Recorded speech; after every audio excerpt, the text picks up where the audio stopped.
ωραία ψημένα, ωραίο χρώμα.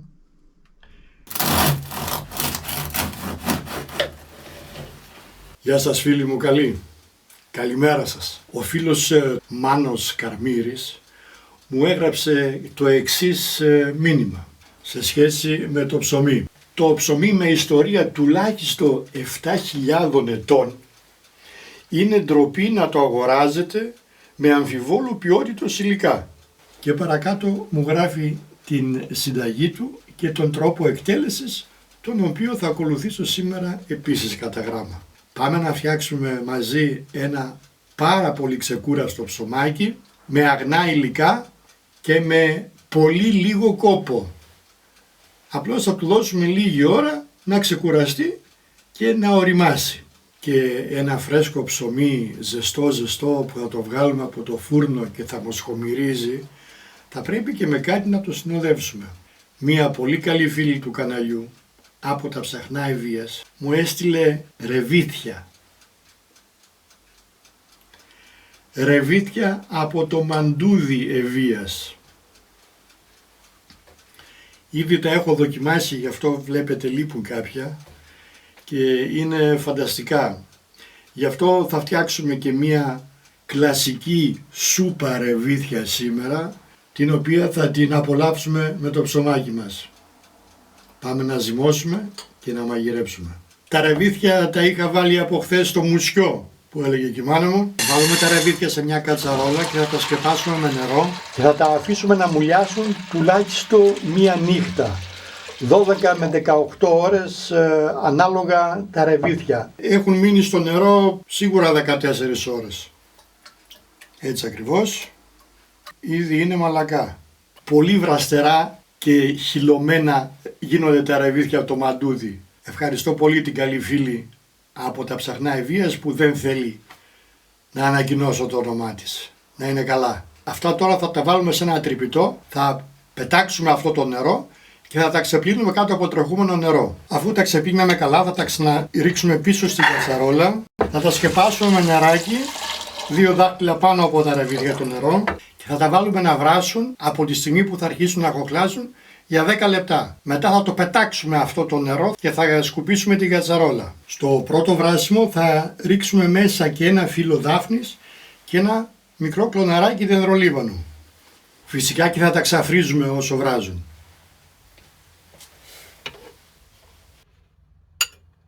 Θα ρίξουμε στο μπλεντεράκι 100 γραμμάρια ξερά ρεβίθια και θα τα αλέσουμε σε ρεβιθάλευρο. Αφού κάναμε τα ρεβίθια αλεύρι, θα το αφήσουμε προς το παρόν στην άκρη. Όσο τα ρεβίθια βράζουν, θα κόψουμε το κρεμμύδι. Τώρα εδώ μπορείτε να το κόψετε όπως σας αρέσει. Κόψω σε καρέ, αλλά όχι τόσο λεπτά. Έτσι, λιγάκι να φαίνονται στο κουτάλι. Θα στουμπίξουμε 1 με 2 σκελίδες σκόρδο. Φυσικά 2 θα έβαζα εγώ. Αφού πήραν την πρώτη βράση, 10 λεπτά ακριβώς τα έβρασα και τα ξάφρισα ενδιάμεσα, θα χύσουμε αυτό το νερό και θα σκουπίσουμε την κατσαρόλα με ένα κομματάκι χαρτί. Αφαιρούμε δαφνόφυλλο και δενδρολίβανο, δεν τα θέλουμε άλλο, και αφήνουμε τα ρεβίθια για λίγο στην άκρη.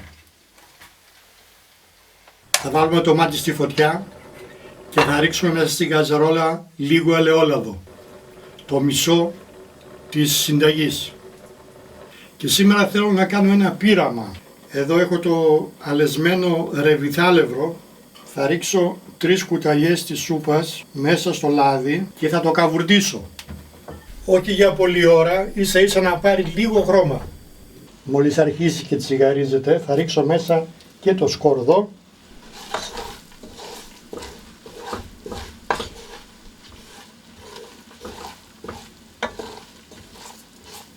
Φτάνει τόσο, αφαιρώ το σκορδάκι, έμεινε περίπου για 1,5 λεπτό μέσα το σκόρδο, ίσα ίσα να δώσουμε λίγο άρωμα στο ελαιόλαδο και στο ρεβιθάλευρο.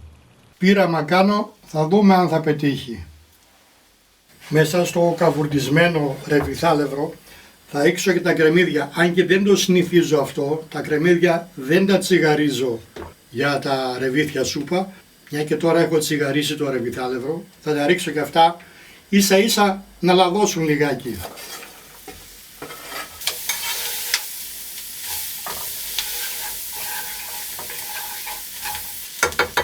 Έτσι, για 1 λεπτό μόνο. Θα προσθέσουμε τα ρεβίθια, τα προβρασμένα, και θα τα σκεπάσουμε τώρα με ζεστό νερό.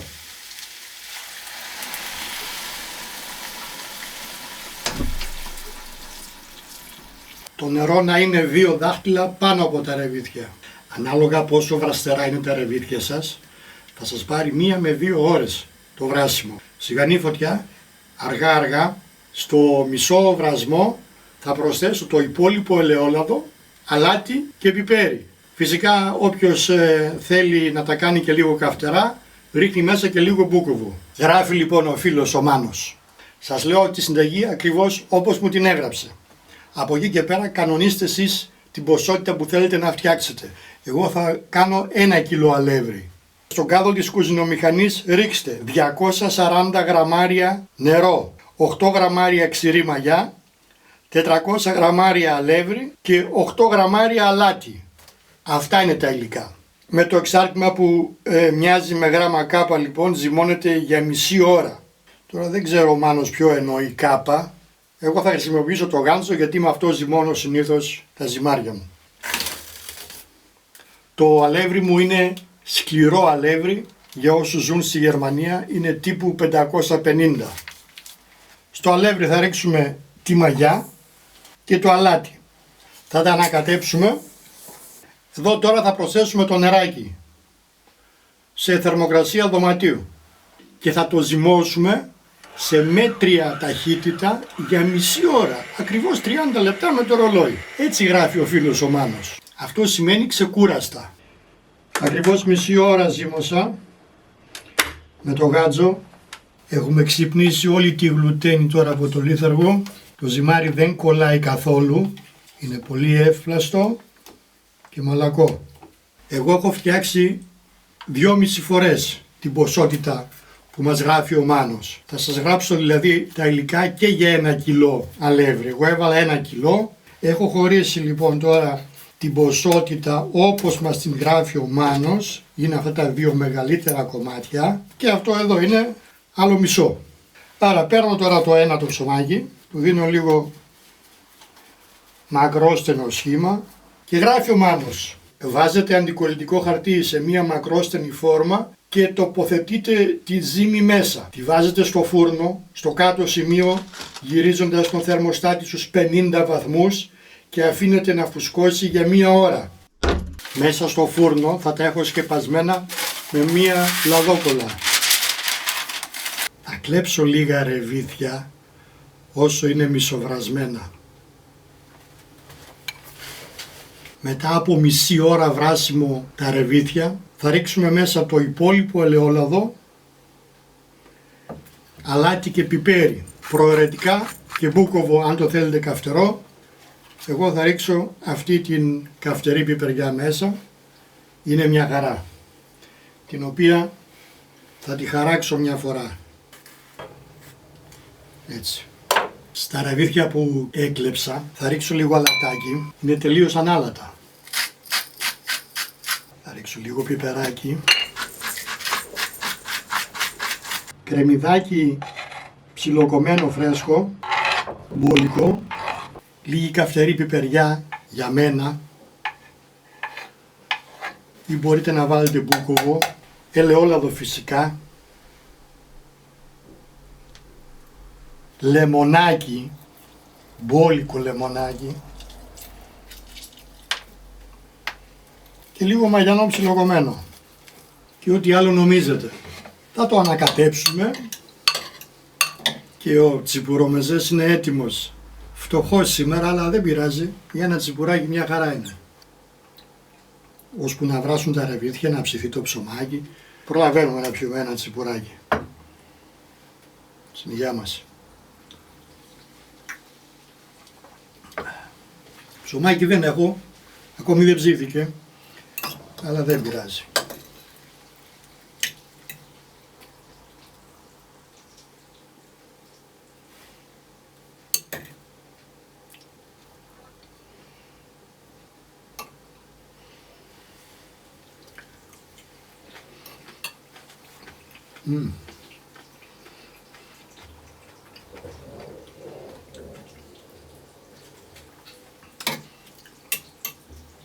Συμπάει λιγάκι ό,τι πρέπει για το τσίπουρο. Τέλειος.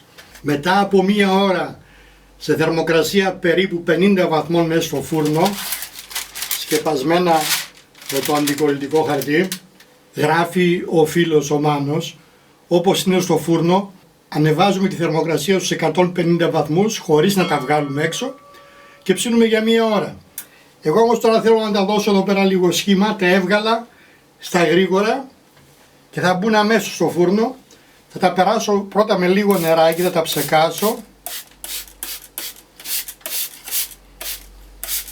και θα τα ρίξω πάνω λίγο αλευράκι για να τα δώσουμε και ένα ωραίο χρώμα. Θα ξεκινήσω με αλεύρι καλαμποκίσιο.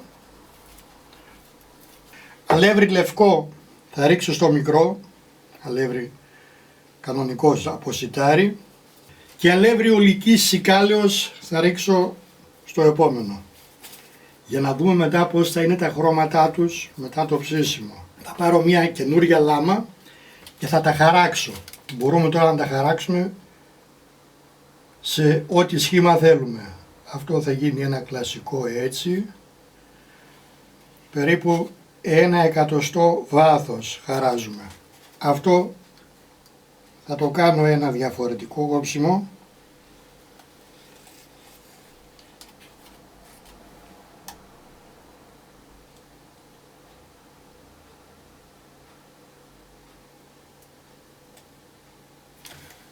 Και αυτό ένα στη μέση.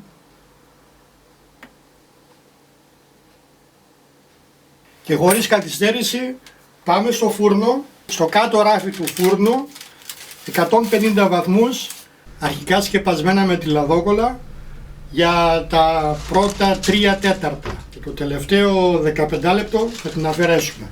Τα ρεβίθια είναι έτοιμα, έβρασα για 1 ώρα και 10 λεπτά, μέτρια φωτιά. Έχουν βράσει πάρα πολύ καλά, χωρίς να έχουν λιώσει.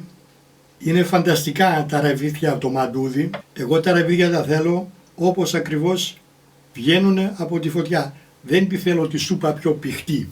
Αλλά αυτό δεν σημαίνει ότι δεν μπορείτε να το κάνετε εσείς. Μπορείτε να ταχινοκόψετε, όπως κάνουμε το αυγόκομμα. Θα πάρετε ταχίνι, 3-4 κουταλιές ταχίνι, ένα λεμόνι, το χυμό, θα τα ανακατέψετε καλά και θα αρχίσετε μετά να ταχινοκόβετε, όπως κάνουμε το αυγόκομμα. Επίσης μπορείτε να πάρετε έτσι μια καλή ποσότητα ρεβίθια από την κατσαρόλα, να τα περάσετε στο blender και να τα επιστρέψετε πάλι πίσω. Το ψωμάκι βγαίνει όπου να είναι. Ήρθε η ώρα να τα βγάλουμε τα ψωμάκια μας. Ναι.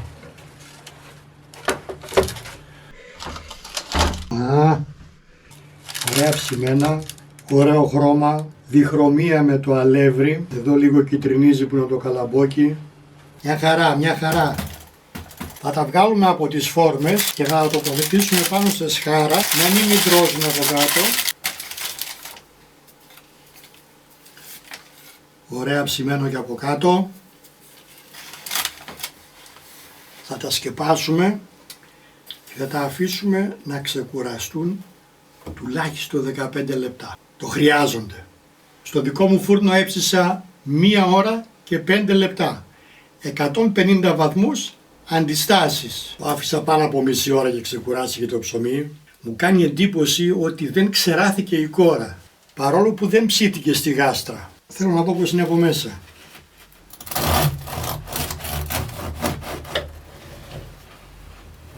Είναι ένα από τα πιο εύκολα ψωμιά. Μισή ώρα ζυμώνεται, 1 ώρα ξεκουράζεται, 1 ώρα ψήνεται. Σύνολο 2,5 ώρες. Ωραία ψύχα, μαλακό ψωμάκι, όπως το παίρνουμε από το φούρνο σχεδόν, αλλά ξέρουμε τι έχει μέσα. Να δοκιμάσουμε και πώς είναι με τα ρεβίθια. Εδώ είναι και η ρεβιθάδα μας. Στη ρεβιθάδα θα ρίξω λίγο ελαιόλαδο απαραίτητος φρέσκο. Οπωσδήποτε λεμόνι. Ρίγανη φυσικά.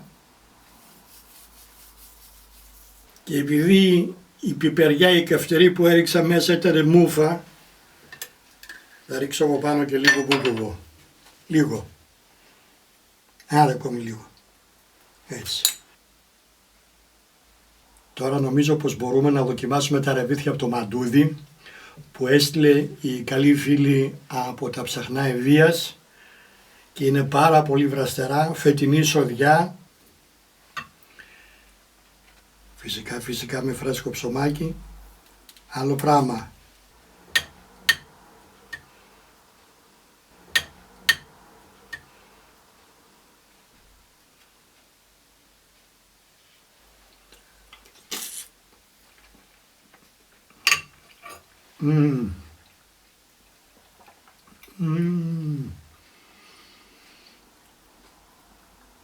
Άπερτη ρεβιθό σουπά μου.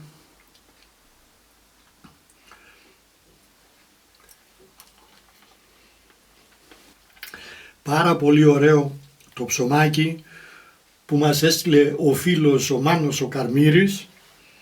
Είναι τέλειο το ψωμί, πολύ ωραία ψημένο, μαλακό, μου κάνει εντύπωση που δεν στέγνωσε η κόρα, σας το έχω πει και πριν. Ρεβιδάκια άπεχτα, μετά από τόσα κρέατα που φάγαμε, σεφταλιές και κεφτέδες και όλα αυτά, τώρα είναι ό,τι πρέπει ρεβιθάδα. Όχι τίποτα, να κρατάμε τις ισορροπίες.